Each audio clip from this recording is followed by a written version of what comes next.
Update time. Gonna spend some time in the garage today. We'll get to that in just a minute, but it is pretty light in here. I mean, these Amazon lights did wonders, but look at what I just did.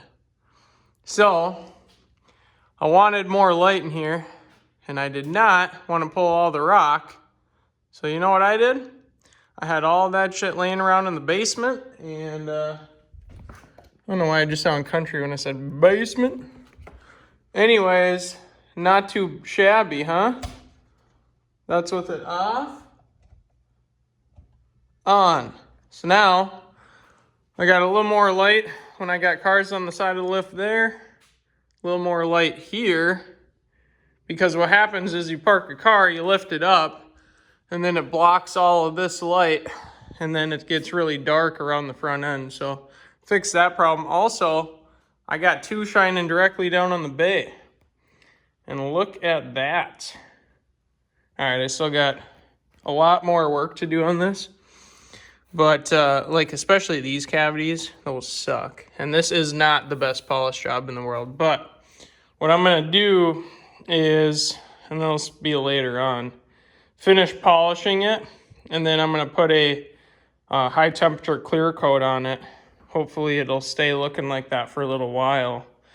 Also going to polish the spindles. Yeah, so we're polishing a turd is what we're doing. You can polish a turd. So the other thing, well, you guys already probably see what I got going on in my head. Headers on upside down, facing towards the back. Well, we made the decision. Guess what we're doing? Well, for one, check out that oil pan. It's pretty badass. You'll see these little guys. Well, guess what? If this fills you in on my idea, I intend on using those little guys. Because I've done about 1,000 hours. Okay, that's dramatic, but I've done a lot of research, and what we're actually going to be doing, this block is getting twin turboed. I'm pretty stoked on it. Long way to go. Still got to order the turbo, but the turbos, I should say. Now, you guys know these bays, okay? They are extremely confined. So, being that these bays are so confined, fabbing a turbo kit, and when I say fabbing a turbo kit, specifically fabbing the manifolds would be very, very, very tricky, because I do not want to cut into the frame on this car. I want to keep the bay mostly stock. Obviously, I'm going to be relocating lines. So far from what I've been told, I am going to have to relocate or get a different knuckle for the steering shaft where it mounts to the rack and pinion. We'll get that figured out later on. But being that it's so confined, I actually bought, and I'll show you here wherever they went. So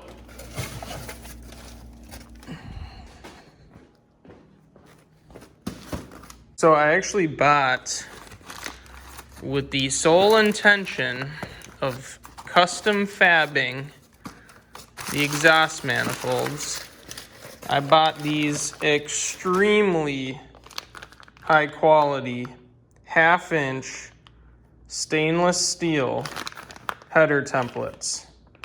Now these are super trick. Oval on the mating surface to match the gasket in the head, rounds on the backside, so that you can go essentially just round tube right out of the flange, build your turbo kit.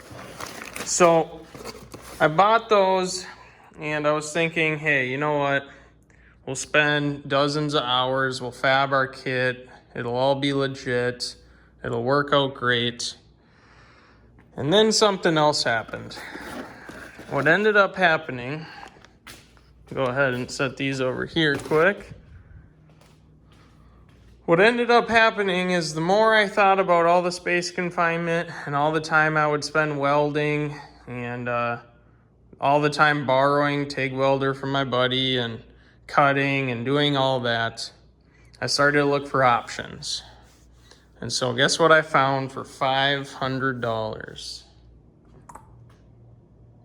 GTM twin turbo manifolds. Now, for some of you guys that are unfamiliar, GTM really isn't around anymore. And I can tell you why they're not around. It's because their quality control was absolutely horseshit. For example, I got these in the mail for $500, right? And these were supposed to be the version 2, because the version 1s, they would crack. Again, not a great success story from GTM. Version 1s would crack. This is supposed to be the version 2 setup. I don't know how to identify it. Here's what I do know. What I do know is I still have the templates for the headers. I can still at some point fab a custom manifold setup, but for $500, it was absolutely worth my time. There's one point. The cost of metal, okay, and the uncertainty of not having perfect fitment or having to do severe modifications to the engine bay. $500 was worth me gambling on these, okay? Now, if you guys look on the bottom there, they're really ready to go. I mean, we got our wastegate port on the back. They bolt right up. Now, the comment I made about quality control, these didn't even want to slide over the studs, and I can tell you what it was. It was this hole right here. And so what I had to do is I had to take a drill bit and actually go in and kind of oval it out just a little bit. You can see my marks there. But long story short, you guys, it's getting serious, because now that I have these, the next step is ordering turbos. Then the next step is building the downpipes. I am building custom downpipes for this because my idea is actually to build a flange here and connect it to that side, wrap it around right in the middle, right here, and create my dump. And I actually want my dump, and you know, this may be easier said than done, but what I was hoping to do with my dump is have it come straight out of the hood in the middle, and then have the regular exhaust obviously flow back through the rest of the car. Reason for it, it'd be pretty sweet, thing shot flames out of the hood. But again, we don't know exactly what we're doing with this. I do know it was worth every penny to gamble on these GTM manifolds. If they crack, they crack. You know, if I have to build custom ones, so be it. But that being said, it was a hell of a deal. And as far as turbo fitment, that's kind of what I'm battling with. Maybe some of you guys watching this are very educated on VQs, maybe not. I'm torn between the 2860 and the 3071. Now, every time you turbocharge a car, you're always going to want to turn it up, which is why I'm probably running 3071s on it. So the other thing, finally got the manifold almost done. I still got to do the ceramic clear on it, sand it before I do that so it looks a little smoother. But this is the custom ported intake manifold I built. I shouldn't say I built. I ported it and I attempted to polish it, and it didn't come out great, but I will tell you what, I took a lot of material out of there. So I think that's going to be a hit, honestly. I think it's going to flow really well. We finally got our permanent seal on the upper oil pan. Nice squish up. Oh, what the heck? That looks ugly. I'm gonna have to clean that up. Anyways, got a nice squish all the way around. Got our, and I'm pointing at the wrong area. Got a nice squish all the way around, and then we also got our lower oil pan on as well. This is the GTM style twin turbo, like you guys just saw. So conveniently, what I'm trying to do is run my my turbo drain tubes or dumps right back into the pan.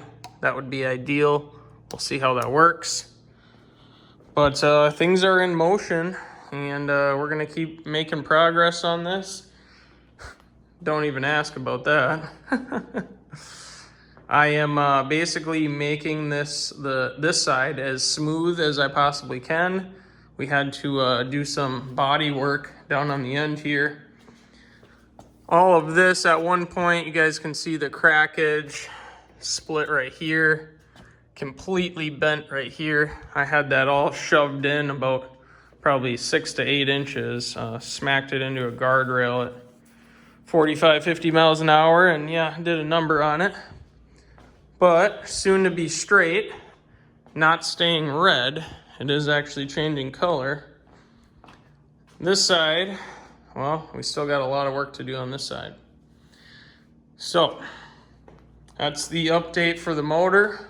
Next step really will be ordering turbos for it. Cannot wait for that. All right, another thing I wanted to show you guys. Check this out.